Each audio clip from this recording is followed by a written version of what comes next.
Chào các bạn đã quay lại với kênh Cô Ba Bình Dương. Các bạn có nhớ mùi thơm thoang thoảng từ hàng cháo sườn nóng hổi của Sài Gòn không? Vô cùng dễ chịu, nhất là những lúc hơi mệt trong người. Húp một tô cháo sườn nóng hổi là thấy khỏe ra liền. Mình sẽ cùng các bạn nấu món cháo nổi tiếng này nha. Chỉ cần nhớ một chút lưu ý nhỏ, tuy đơn giản nhưng là bí quyết thành công của món ăn. Thành phẩm cháo sườn phải có độ sánh mịn đặc trưng, khác với những món cháo thông thường, không hề bị vón cục hay óc trâu. Cháo có độ thơm ngọt tự nhiên từ xương và sườn, để lâu không hề chảy nước. Tô cháo nóng hổi, ăn cùng sườn sụn được hầm mềm tan, thịt xào, lòng đỏ trứng, trứng bách thảo, ngon khó cưỡng luôn. Nào chúng ta cùng vào bếp ngay nha. Nếu thích video, nhớ bấm nút đăng ký để đón xem những món ăn tiếp theo của mình nha. Mời các bạn xem thành phần nguyên liệu trước khi thực hiện. Bạn có thể tham khảo những dụng cụ nấu ăn mình hay sử dụng dưới phần mô tả của video nha.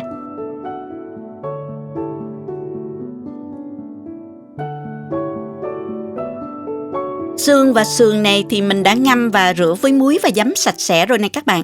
Để nấu được nồi cháo sườn ngon, các bạn chọn sườn non có phần thịt nhiều, nếu có thêm phần sụn nhiều nữa sẽ hấp dẫn hơn nha.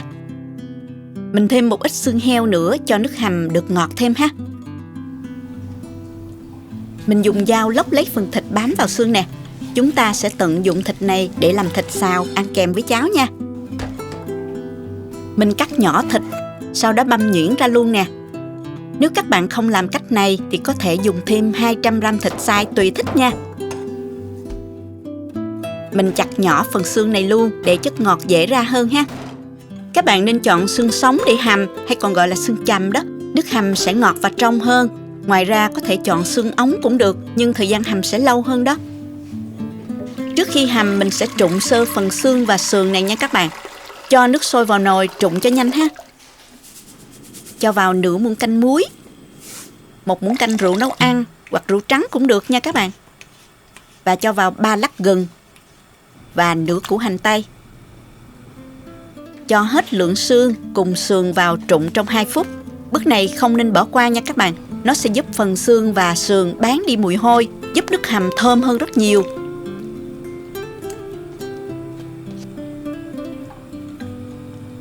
Trụng xong rồi mình đem xương đi rửa lại với nước cho thật là sạch nha.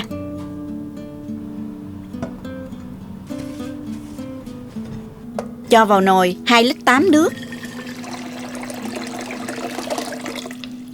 Và cho xương đã trụng vào nè.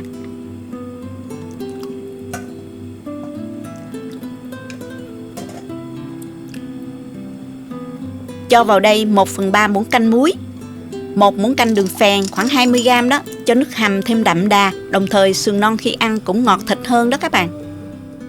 2 củ hành tím lớn này mình sẽ đem đi nướng cho thơm. Các bạn có thể nướng bằng bếp ga hay là nồi chiên không dầu tùy thích nha. Mình để ở lửa lớn cho nước sôi lên nè. Ở 15 phút đầu tiên này thì thường hay có bọt nhiều đó. Các bạn nhớ hớt bọt đều đặn để nước hầm được trong nha.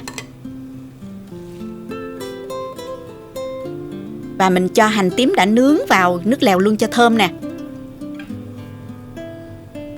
Rồi mình cho thêm nửa củ hành tây còn lại vào luôn cho ngọt nước nha. Bây giờ mình hạ lửa nhỏ để hầm, nhưng vẫn giữ trên mặt nước nó sôi nhẹ trên bề mặt như thế này là được nha các bạn. Trong quá trình hầm đó các bạn nhớ thăm chừng và hớt bọt nếu có, để nồi nước dùng của chúng ta được trong hơn nha. Bạn nào có nồi áp suất điện thì tận dụng để hầm sườn, có thể rút ngắn được thời gian nấu rất nhiều.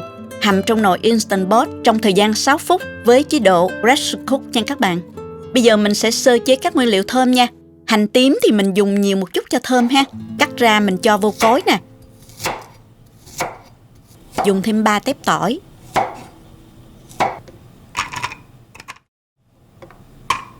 Thêm một chút gừng nữa ăn cho ấm bụng nha, khoảng 4g thôi. Cho vô cối xay chung luôn nè.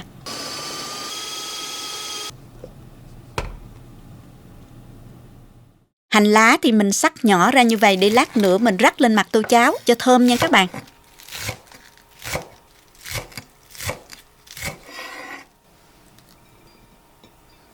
Cắt nhỏ thêm một ít ngò rí nữa nha.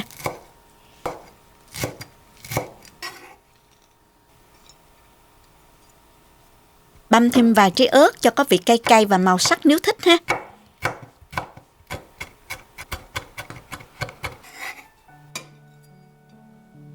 Phần thịt băm lúc nãy đó mình sẽ ướp vào đây nửa muỗng canh hành tím và tỏi xay, nửa muỗng cà phê bột nêm, 1 muỗng cà phê đường, 1 muỗng cà phê dầu hào, 1 muỗng cà phê nước mắm và 1/3 muỗng cà phê tiêu. Nửa muỗng cà phê dầu mè, có thì thơm hơn, không có cũng không sao nha các bạn. Trộn đều tất cả lên và mình để ướp khoảng 10 phút.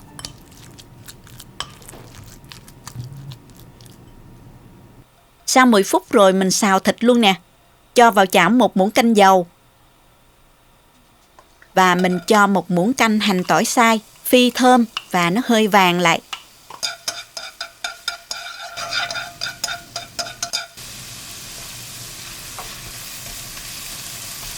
Tiếp theo thì mình cho thịt xay vào đảo đều. Và mình cho vào nửa chén nước hầm xương, tán cho thịt tơi ra. Vì đã ướp gia vị rồi nên mình sẽ không nêm thêm gì nữa nha các bạn.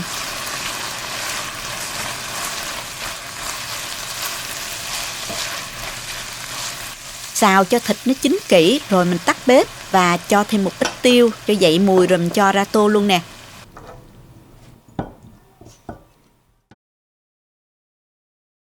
Phần gạo để nấu cháo sườn, mình dùng gạo này nè, có độ mềm và dẻo nên mình không cần thêm nếp nha.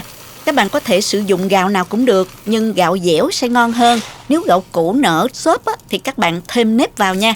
Lượng nếp sẽ bằng 1/3 lượng gạo là được nha. Trường hợp không có thời gian, các bạn có thể dùng bột gạo để nấu cắp tóc cũng được, nhưng thành phẩm sẽ không ngon bằng dùng gạo nha các bạn. Gạo này mình vo sạch và đã ngâm được 3 tiếng, cho gạo mềm, dễ xay hơn đó các bạn. Mình cho gạo vào cối nè. Và cho vào 400ml nước lọc.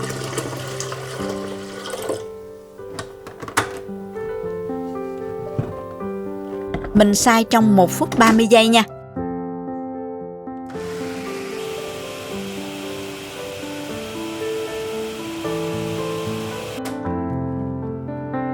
Gạo nó còn hơi lợn cợn như thế này là được nè.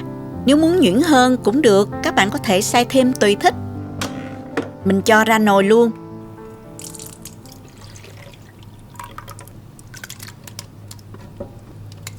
Tráng một chút nước nữa cho sạch nè. Tổng cộng lượng nước cho vào xay 300g gạo là khoảng 500ml nước nha các bạn. Quay lại nồi hầm xương, mình đã hầm được 1 giờ 40 phút rồi. Mình vớt hết hành bỏ ra. Và sườn đã mềm rồi thì mình vớt ra đây luôn. Phần sườn này đó các bạn có thể lọc lấy phần thịt và mình cho lại nồi cháo. Như vậy các cháu nhỏ sẽ dễ ăn hơn. Cái này thì tùy thích nha các bạn. Mình thì thích để nguyên như vậy, khi ăn có cả phần xương sụn rất là hấp dẫn. Đến phần quan trọng là nấu cháo nè. Muốn cho nồi cháo không bị vón cục, ốc trâu thì mình sẽ cho nước hầm xương đang sôi vào đây. Mình cho vào trước khoảng 1 lít nước hầm xương nha các bạn. Khuấy đều lên.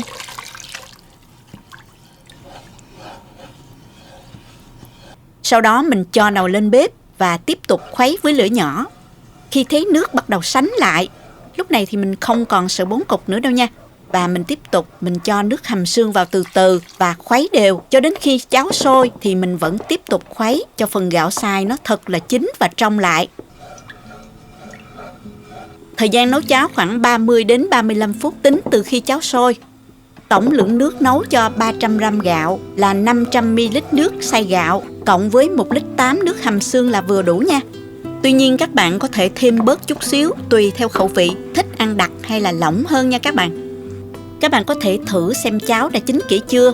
Nếu ăn vào thì thấy cháo nó mềm tan trong miệng, không còn lợn cợn nữa là đã chín rồi đó các bạn. Ngoài ra các bạn có thể kiểm tra độ sánh của cháo. Khi múc cháo lên thì thấy cháo nó sệt và nó chảy thành dòng xuống như vậy là được rồi nè. Khi nguội bớt thì cháo nó sẽ sánh hơn một chút nữa là vừa nha các bạn. Mình nêm cháo luôn nè. Cho gia vị vào chén riêng gồm nửa muỗng cà phê muối, nửa muỗng canh bột nêm, nửa muỗng canh đường, 1 muỗng canh nước mắm, nửa muỗng cà phê bột ngọt. Ai không ăn bột ngọt thì mình khỏi cho vào nha. Cho vào chén 3 muỗng canh nước hầm xương. Trộn cho gia vị tan trước. Rồi mình cho hỗn hợp gia vị vào nồi cháo. Khuấy cho gia vị tan đều. Rồi mình nếm thử nha. Theo mình rất là vừa rồi. Tuy nhiên các bạn có thể điều chỉnh theo khẩu vị gia đình ha. Như vậy mình đã hoàn thành xong món cháo sườn thơm ngon cho gia đình rồi. Rất dễ phải không nè? Mình múc cháo ra tô nè.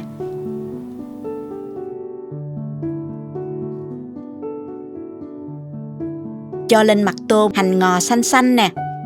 Thêm một lòng đỏ trứng để khi ăn trộn vào cháo nóng vô cùng béo thơm luôn. Một ít thịt băm xào, vài miếng sườn non.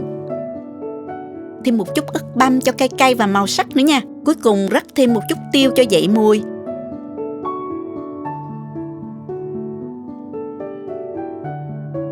Thêm một cái trứng bách thảo nữa cho đúng bài ha. Hấp dẫn quá các bạn ơi, mình thưởng thức nha. Topping ăn kèm cho món cháo cũng rất là đa dạng. Ngoài trứng bách thảo, lòng đỏ trứng, các bạn có thể thêm con ruốc khô, chà bông cùng với giò quẩy nữa thì càng ngon. Có gì thì mình dùng đó nha các bạn. Mời các bạn cùng mình thưởng thức qua màn ảnh nhỏ. Trộn đều trứng vào cháo nóng hổi luôn nè. Cháo sườn có vị béo, độ sánh mịn đặc trưng từ gạo xay. Cháo có mùi thơm ngọt tự nhiên từ nước dùng xương, vị nêm nếm vừa vặn, ngon lắm các bạn. Sườn phải đủ độ mềm, khi ăn như tan ra trong miệng mới ngon nha. Thịt được xào mềm cùng gia vị làm tăng thêm vị ngọt ngào cho tô cháo. Cháo sườn dễ ăn và rất là dễ tiêu hóa, tốt cho sức khỏe, đặc biệt người già và trẻ nhỏ rất là thích. Tuy dạng bột nhưng không hề gây ngán nhờ nấu đúng cách và chín kỹ. Sử dụng hoàn toàn từ gạo xay nên để lâu cháo vẫn không bị vữa hay là chảy nước. Cháo có độ sệt cao, vì vậy giữ nóng được rất lâu, nên khi dùng chung với lòng đỏ trứng làm tăng thêm vị béo thơm, không hề tanh chút nào. Trứng bách thảo béo béo thơm thơm rất là hợp với món này luôn nha. Chúc các bạn nấu cháo sườn thật ngon và thành công ngay từ lần đầu tiên nhé. Nếu thích cách mình làm, nhớ chia sẻ cho bạn bè cùng xem, đăng ký kênh và bấm vào biểu tượng cái chuông để xem nhiều món ăn mới của mình nha. Các bạn cũng có thể truy cập website cobabinhdương.com để xem dưới dạng bài viết. Cảm ơn các bạn đã xem hết video. Chào tạm biệt và hẹn gặp lại các bạn ở video kỳ sau nha.